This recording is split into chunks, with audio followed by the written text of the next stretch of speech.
กาลละครั้งหนึ่งมีหมาป่าผู้หิวโหยเดินทางเข้าไปในป่าเพื่อซอกหาอาหาร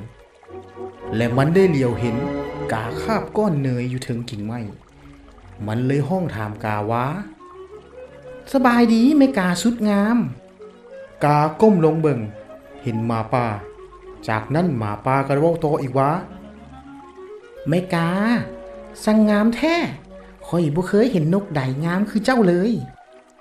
ขนแม่กานั่นสร้างงดงามและเบิ่งนุ่มนวลดังปุ๋ยฝ้ายกาลงคำสมและตั้งใจฟังหมาป่า